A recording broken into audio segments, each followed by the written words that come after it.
Everybody, welcome back to the Canadian Raven. Today we're going to be talking about the Ontario Provincial election that's coming up here real soon. So to get right into it, we see the Conservatives are doing pretty good. They're doing really good at holding the rural areas and getting that union workers vote right now, which I think is really helpful for Doug Ford, as the NDP are losing a lot of that union support that they previously had in the previous election. The NDP are in a full-on decline, both federally and in the Ontario standings. Uh, you can see that here. I believe, they were at somewhere around 33 last federal election. Now they're pulling in at around 17, 16, which is a huge decline, as they're losing a lot of that urban worker support that they had, and are trying to more appeal to the big city middle class working people with their changes in social issues and stuff like that. Liberals are uh, they're kind of there. They're not like Karambi hasn't really done much to make herself stand out from Mike Skiles, although I think she is a better leader than Mike Skiles, and I think that any other person the Liberals had picked wouldn't have done much better. I would say that she's definitely attacking the NDP a lot more, if that was her plan, and it seems like it is. Seems like she's going for that official opposition party status. She wants to be the official party. Hey, look at us. We're the left party to go for. We're the center left party, not the NDP. The Greens under Mike Schneer have just kind of been there. He's kind of bursting onto the stage. No one really knows much about him, and it's been to his not. I would say it's been to his advantage, but it hasn't really done much, as you can see in the polls, sitting around that 5 to 6 mark, which is about where he was last month. There also is, of course, one independent seat. And yeah, we'll move on. Moving on to the Canada 338 map I got here of just Ontario for the provincial election, you can see that it's definitely turned into like a blue landslide, as the NDP are just in shambles, falling apart. Looking specifically starting with the northern area here, you can see the NDP are falling off, losing a lot of that union support that they had previously, as the Conservatives are benefiting them and offering them a lot more, as the NDP nowadays focus more on climate change and social issues, which is actually acting towards their detriment. And I find it really interesting to see how a lot of these voters are turning towards the Conservatives, which really shows that Doug Ford is offering the union workers that break that they clearly desire. Doug Ford has definitely offered them a lot of economic benefits and such like that. However, that had affected a lot of his control in the center and GTA area, so he's been really laid back on it as of recent. But he's definitely been working towards winning those union voters here up in the north, and it's really been helping him out, as you can see. The next area I'd like to talk about is the GTA, where the full display of what the NEP has become is like as clear as day, as a lot of these districts here are turning into either conservative liberal, uh, NDP conservative, or liberal NDP. And I think that shows that the NDP are focusing really heavy on social issues and environmental issues, stuff that's very centered and driven in these urban areas, urban and high city areas, I should say. The Conservatives are definitely gaining some of these seats, though, like Hum River or Mississauga, like areas that the Conservatives you wouldn't expect to win, are definitely gaining those seats, which is shocking to me. But there's also been things that he has done which would make sense for them to turn to him, like his change on bike lanes, for example. Really getting some of those urban area votes, and it's been acting towards his benefit too, I'd say. The Liberals are definitely, though, the most unique here, as Karambi hasn't really done much to attack Doug Ford. None of the opposition has. Doug Ford's just kind of doing the same thing he's been doing. We know what we're getting from Doug Ford. We know what we're getting. And it's funny because when you poll Ontario's, oh, do you want change? Like 50, 60% of them say yes. Oh, who are you voting for in this election? Doug Ford. He meanders about. We know what we're going to get from him. However, they're still not voting for these opposition parties. Well, why? I believe that the opposition parties are in clear shambles. Like the NDP are just seeming like a more liberal party every single day. Like they're not differentiating themselves enough from the Liberals. Same with the Liberals and the NDP. Like they both can be said both ways.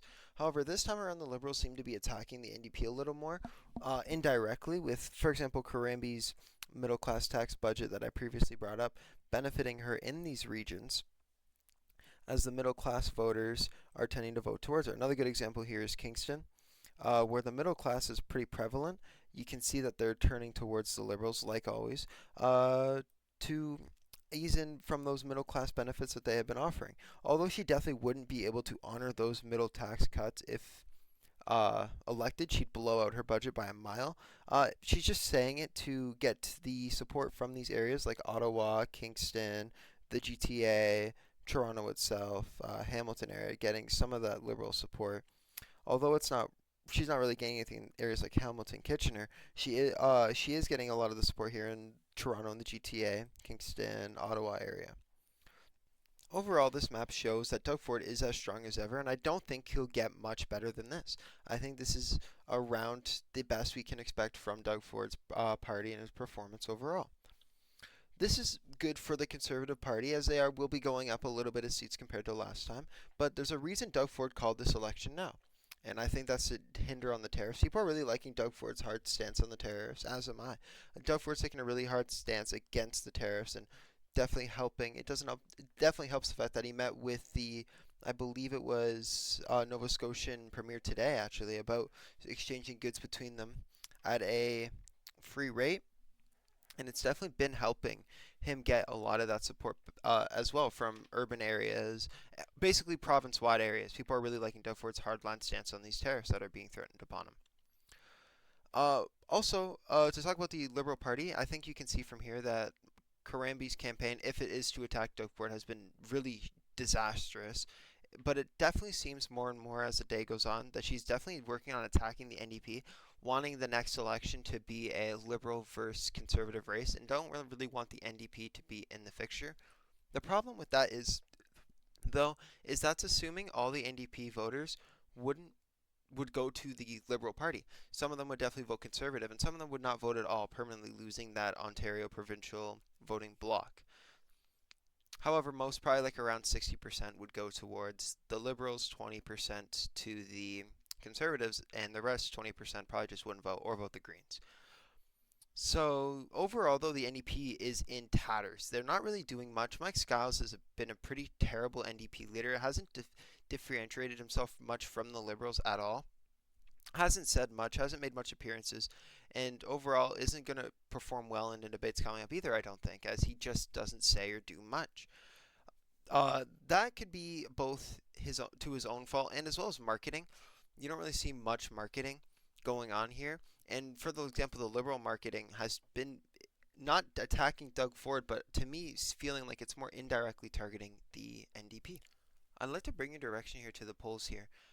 This time, compared to my last video, I want to point out that they have the more clear grading scheme, so you can see which ones are more um, stronger than others, which ones that you can trust a lot more than the other ones.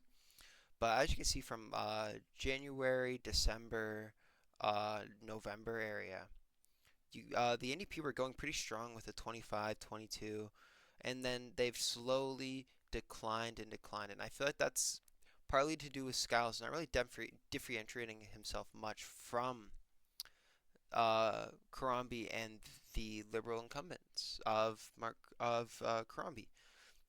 It's just not working out to Skiles' favor. Skiles is clearly showing to not be a good, competent leader for the NDP. And like I said, like Aaron O'Toole, this could be his only running for premiership. I'd like to briefly talk about this chart here that I got, which shows the districts, like the districts split into sections of where they're located and such, and how they're voting. It gives a more direct, clear consensus about how each area of Ontario plans to vote. And I'd like to start by talking about Toronto as a whole, like Center Toronto area. And as you can see, the Conservatives are gaining a lot of ground here, and I feel like that's due to the NDP and the Liberal Party not differentiating themselves from each other. I suspect the Liberals will gain a little bit of the NDP support as a bunch of candidates from GTA have dropped from the ridings, and I think some might in Toronto Centre as a whole, and some will go to the Liberals, some will go to the Conservatives. I think more will go to the Liberals than the Conservatives, though, in Ontario. However, the NDP itself are in shambles as like I said earlier, they're just trying to appeal to urban areas like Toronto, like Greater Toronto area and Ottawa area. and it's not really working out too well. What they're trying to do isn't working out. It proves that Skiles isn't really the most competent leader for the NDP, just like how Jagmeet Singh isn't really being the most competent leader right now for the NDP in the federal section as a whole as well. Them just pushing hard on social issues and climate change issues and stuff like that aren't working out.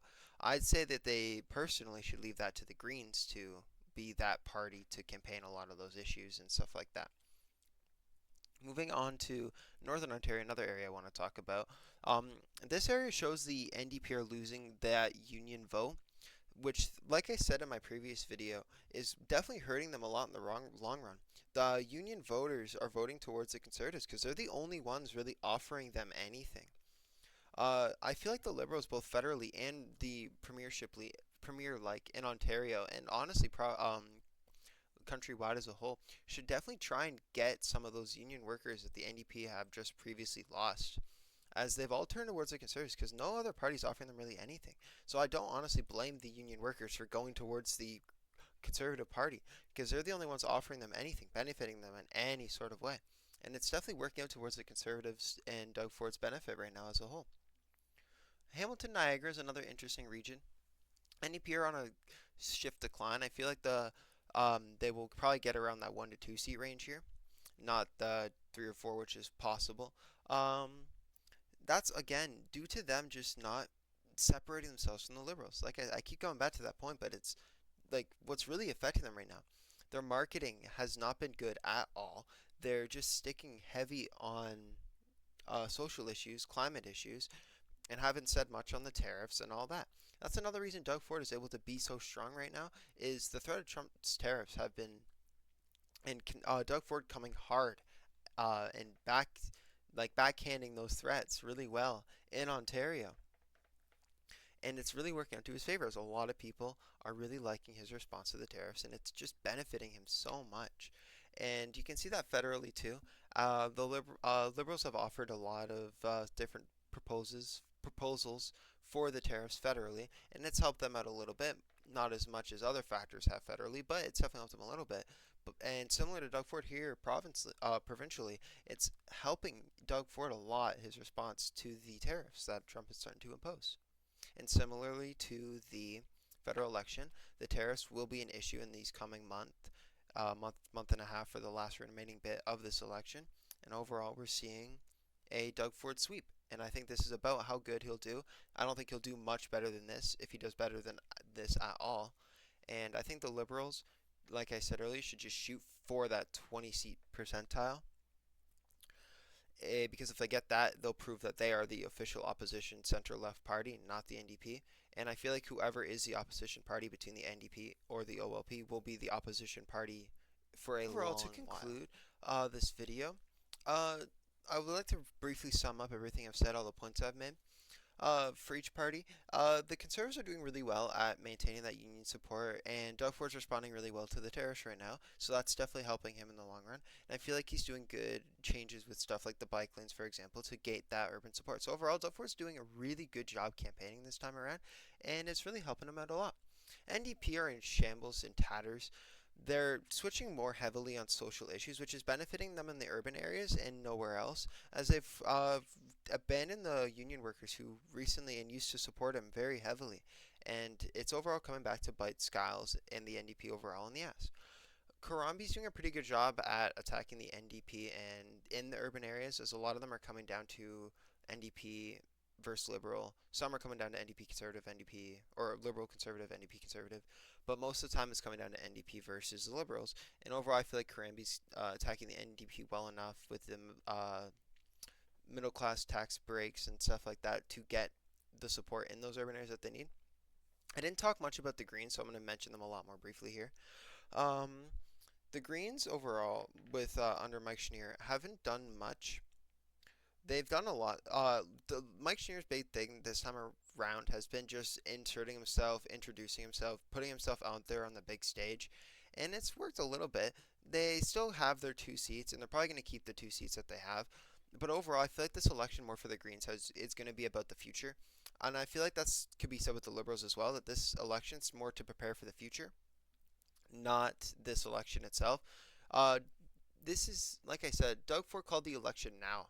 because of the tariff threats. Same with the reason the Liberals won't recall Parliament.